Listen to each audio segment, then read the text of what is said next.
Assalamu alaikum wa rahmatullahi wa barakatuh mes chers frères et sœurs. Aujourd'hui, Inch'Allah, nous allons continuer à parler des prières. Mes chers frères et sœurs en islam, une personne peut tout demander à Allah Azza wa Jal dans les limites de ce qui est licite, c'est-à-dire halal. Comme nous venons de le dire, Allah Azza wa Jal est le seul gouverneur et propriétaire de l'univers entier. S'il le veut, il accorde à l'homme tout ce qu'il désire. Quiconque se tourne vers le Seigneur et l'invoque doit croire à la puissance d'Allah Azza wa Jal qui est capable de tout, et il doit être ferme dans la supplication, comme notre prophète sallallahu alayhi wa sallam a dit. Il doit aussi savoir qu'il lui est facile d'accomplir tous nos souhaits et qu'il exauce la prière d'une personne s'il y a en cela un bien pour elle. Les prières des prophètes et des vertueux évoquées dans le Coran constituent un exemple aux croyants quant à ce qu'ils peuvent implorer d'Allah Azza wa Jal. Le prophète Zakaria alayhi salam a par exemple prié Allah Azza wa Jal pour un héritier agréable. Sa prière a été exaucée malgré la stérilité de son épouse. Et en effet, Allah Azza wa Jal dit dans le Coran, lorsqu'il invoqua son Seigneur d'une invocation secrète et dit « Ô mon Seigneur, mes os sont affaiblis et ma tête s'est enflammée de cheveux blancs. Cependant, je n'ai jamais été malheureux, c'est-à-dire déçu, en te priant. Ô mon Seigneur, je crains le comportement de mes héritiers après moi, et ma propre femme est stérile. Accorde-moi de ta part un descendant qui hérite de moi et hérite de la famille de Yaqub, et fais qu'il te soit agréable, ô mon Seigneur. » Surat Maryam, versets 3 à 6.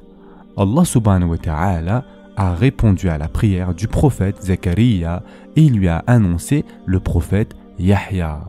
Le prophète Zakaria alayhi salam s'est étonné à la nouvelle d'un fils puisque son épouse était stérile. La réponse d'Allah Azza wa Jal au prophète Zakaria alayhi salam révèle un secret que les croyants doivent toujours garder à l'esprit. Et Zakaria a dit « Ô mon Seigneur, comment aurais-je un fils quand ma femme est stérile et que je suis très avancé en vieillesse ?» Allah lui dit « Ainsi sera-t-il. Ton Seigneur a dit « Ceci m'est facile et avant cela, je t'ai créé alors que tu n'étais rien. » Surat Maryam, versets 8 et 9. Plusieurs autres prophètes dont les prières ont été exaucées sont cités dans le Coran. Le prophète Nuh alayhi salam a par exemple demandé à Allah Azza wa Jal d'infliger un châtiment à son peuple qui s'était égaré, malgré ses efforts pour les guider sur le droit chemin. En réponse à sa prière, un châtiment douloureux les a atteints, qui est aussi mentionné dans le récit. Quant au prophète Ayyub alayhi salam, lui aussi a imploré son Seigneur en raison de sa maladie, disant « Et Ayyub, quand il implora son Seigneur, le mal m'a touché, mais toi, tu es le plus miséricordieux des miséricordieux. » Surat Al-Anbiya, verset 83. La réponse à la prière du prophète Ayyub alayhi salam est rapportée dans le Coran. Nous l'exaucâmes, enlevâmes le mal qu'il avait, lui rendîmes les siens et autant qu'eux avec eux, par miséricorde de notre part et en tant que rappel aux adorateurs. Surat Al-Anbiya, verset 84. Allah subhanahu wa ta'ala a aussi répondu au prophète Suleyman alayhi salam qui a dit, et ceci est dans le Coran, il dit « Seigneur, pardonne-moi et fais-moi don d'un royaume tel que nul après moi n'aura de pareil. C'est toi le grand dispensateur. » Surat Sad, verset 35. Et Allah Azza wa Jal lui a accordé une grande puissance et une grande richesse inégalable. Ainsi, ceux qui prient doivent garder à l'esprit le verset dans lequel Allah subhanahu wa ta'ala dit « Quand il veut une chose, son commandement consiste à dire « soit » et « c'est ». Surat Yasin, verset 82. Donc, tout est facile pour Allah Azza wa Jal et il entend et connaît chaque prière. Mes chers frères et sœurs en islam, Allah Azza wa Jal accorde des bénédictions dans ce monde à ceux qui les désirent, mais certains souffriront d'une grande perte dans l'au-delà. Les désirs de ceux qui n'ont pas une profonde crainte d'Allah Azza wa Jal dans leur cœur et qui manquent d'une foi sincère en l'au-delà visent ce bas monde. Ils ambitionnent la richesse, les biens et le statut seulement pour la vie d'ici-bas. Et Allah Azza wa Jal nous informe que ceux qui ne désirent que la vie de ce bas monde n'auront aucune récompense dans l'au-delà. Les croyants d'autre part font des invocations pour ce bas monde et pour l'au-delà, puisqu'ils croient que la vie future est aussi certaine et proche que la vie présente.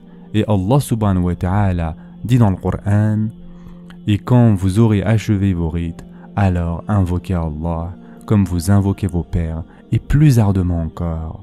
Mais il est des gens qui disent seulement « Seigneur, accorde-nous le bien ici-bas ». Pour cela, nulle part dans l'au-delà. Surat Al-Baqarah, verset 200. Ensuite, Allah Azza wa Jal dit « Et il est des gens qui disent « Seigneur, accorde-nous belle part ici-bas et belle part aussi dans l'au-delà. Et protège-nous du châtiment du feu. » Ceux-là auront une part de ce qu'ils auront acquis. Et Allah est prompt à faire rendre compte. Surat Al-Baqarah, versets 201 et 202. Mes chers frères et sœurs en islam, les croyants prient aussi pour avoir une bonne santé, de la richesse, la connaissance et le bonheur. Cependant, toutes les prières doivent viser à la satisfaction d'Allah Azza wa Jal et au bien de la religion. Ils demandent la richesse pour s'en servir dans la voie d'Allah Azza wa Jal. Allah subhanahu wa ta'ala cite l'exemple du prophète Suleyman alayhi salam dans le Coran qui lui a demandé des biens sans précédent pour le but noble de les utiliser dans la cause d'Allah Azza wa Jal, d'inviter les gens à la religion d'Allah et de l'invoquer. Allah subhanahu wa ta'ala a exaucé cette prière particulière de Suleyman alayhi salam. Il lui a accordé un grand royaume sur terre et l'a récompensé par les bénédictions de l'au-delà. D'autre part, Allah subhanahu wa ta'ala accepte aussi les souhaits de ceux qui aspirent seulement à la vie ici-bas. Pourtant, une punition douloureuse les attendra dans l'au-delà. Ils ne bénéficieront d'aucune des bénédictions de ce monde dans l'au-delà. Cet aspect important est signalé dans le Coran. Et en effet, Allah subhanahu wa ta'ala a dit « Quiconque désire labourer le champ de la vie future, nous augmenterons pour lui son labour. Quiconque désire labourer le champ de la vie présente, nous lui accorderons de ses jouissances, mais il n'aura pas de part dans l'au-delà. » Surat Ash-Shura, verset 20. Allah Azza wa Jal dit aussi « Quiconque désire la vie immédiate, nous nous hâtons de donner ce que nous voulons à qui nous voulons. Puis nous lui assignons l'enfer où il brûlera, méprisé et repoussé. » Surat Al-Isra, verset 18. Ce sera tout pour aujourd'hui. En attendant, prenez soin de vous mes chers frères et sœurs et à très prochainement, Inch'Allah.